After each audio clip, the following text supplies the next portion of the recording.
Border Gavaskar ট্রফির প্রথম দিনেই উইকেট বৃষ্টি। ৭২ বছর আগের রেকর্ড ভেঙে পার্থে একদিনেই পড়েছে ১৭ উইকেট। ৪৪ বছর পর দ্বিতীয়বার ঘরের মাঠে ৪০ রান তোলার আগেই ৫ উইকেট হারালো অস্ট্রেলিয়া। হ্যাজেলউড স্টার্কদের পর ২২ গজে আগুন ঝরিয়েছেন বুমরা সিরাজরা। দিন শেষে সব উইকেট পকেটে পুরে রাজত্ব পেসারদের। বর্ডার গাভাস্কার ট্রফির দিকে ক্রিকেট প্রেমীদের আলাদা চোখ ছিল আগে থেকেই। পার্থের উইকেটে পেসারদের রাজত্বের ব্যাপারেও ধারণা ছিল আগেই। তবে প্রথম দিনের খেলা দেখে সেই চোখ হলো ছানা বড়া। পার্থে প্রথম দিনেই পড়ল ১৭ উইকেট।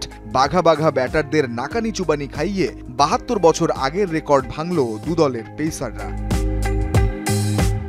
১৯৫২ সালের পর অস্ট্রেলিয়ার মাটিতে টেস্টের প্রথম দিনে সর্বোচ্চ উইকেট পতনের রেকর্ড। দিনের তৃতীয় ওভারের প্রথম বলেই মিচেল স্টার্কের আঘাতে জয়সওয়ালের বিদায়ে শুরু। এরপর হ্যাজেলউডের বাড়তি সুইং আর বাউন্সে পাডিকেল আর কোহলিও ফেরেন দ্রুতই। কোহলি টানা ৫ ইনিংসে ২০ রানের কমে আউট হলেন ৭ বছরের বেশি সময় পর। রাহুল পান্ত আর নীতিশ রেড্ডির ব্যাটে কিছু রান এলে ৪৯ ওভার ২ বলে ১৫০ ছুঁয়ে অল আউট হয় ভারত। হ্যাজেলউড, স্টার্ক, কামিন্স আর মিচেল মার্শ মিলে ভারতে ১০ উইকেট পকেটে পড়ার দিনে অপেক্ষায় ছিল ভারতীয় পেসাররাও। শুরুটা করেন জাসপ্রীত বুমরা। তৃতীয় ওভারে প্রথম উইকেটের পর সপ্তম ওভারে জোড়া আঘাত হানেন আনপ্লেয়েবল বুমরা। ১৯ রানেই ৩ টপ অর্ডার নেই স্বাগতিকদের। তরুণ হর্ষিত রানা স্টাম্প উড়িয়ে দেন ট্রাভিস হেডের। সিরাজের বলেও চোখে সর্ষে ফুল দেখেন লাবুশেন ও মিচেল মার্শ।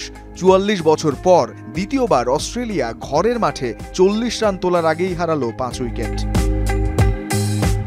দিনের শেষটায় কামিন্সকে নিজের চতুর্থ শিকার বানান বুমরা। অল্প রানে গুটিয়ে যাওয়ার পর যে চাপ ছিল ভারতীয় অধিনায়কের কাঁধে, সামনে থেকে নেতৃত্ব দিয়ে দিন শেষে তার পুরোটাই ফিরিয়ে দিয়েছেন অজিদের। দিনের প্রথম দুটি সেশনই ছিল অস্ট্রেলিয়ার। ভারত ছিল হতাশায়, কিন্তু তৃতীয় ও শেষ সেশনে ম্যাচের মোড় ঘুরেছে ১৮০ ডিগ্রি। তবে অস্ট্রেলিয়া হোক কিংবা ভারত, পার্থ টেস্টের রাজত্বটা রইল ওই পেসারদের কাছেই। রঞ্জন শান্ত, যমুনা স্পোর্টস।